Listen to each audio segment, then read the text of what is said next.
Let's bring in Ashutosh Mishra for the latest on this. Ashutosh, so clearly, apart from the advisory and the restrictions here as well, there have been protests against the BBC's selective nature in London. How are you picking up about how the universities continue to screen the film here? What is happening politically as well?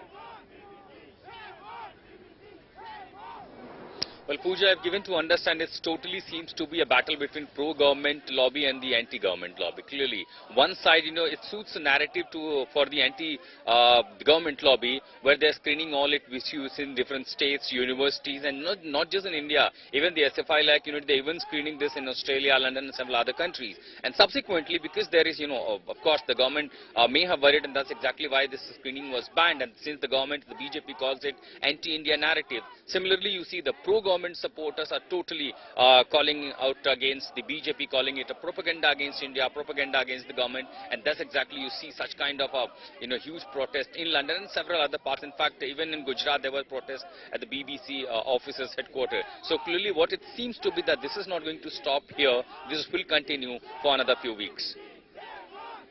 All right, Ashutosh, as we look at some of these visuals coming on our screen with the protests breaking out even in London, and they're saying that the timing and the divisive nature of the docu-series needs to be questioned. Has the Congress party or other parties, for example, have started to downplay their anger earlier as well, because they had supported the Congress unit, I remember, in Kerala was even screening it on a beach.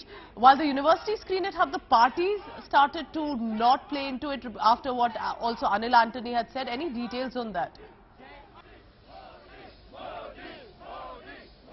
The opposition, clearly it is giving ammunition to the opposition, and we can easily anticipate that when parliament begins, this will have a similar noise even in parliament from the opposition camp. So be it the Congress or even the left student wing unions, they did try to project this movie in several universities. Though there are restrictions, there are bans, certain places we have seen even protests. Even in recently Himachal we have seen kind of clash, and this is what we are saying being continued across the country. So clearly the opposition that is maintaining this ensuring or restricting on a documentary or anything, that's a clear violation of fundamental right, and that's Congress even at extent called it emergency by the government. And then you have the BJP that calling is totally it's an anti-government agenda, and even supporters when saying that this is a propaganda feature just before the 2024 elections. So many are questioning if the timing is too coincidental given the 2024 elections are approaching. A lot of pure battle is about the left and the right wings group as well. Ashutosh Mishra tracking the latest on that. Ashutosh, thank you very much for now.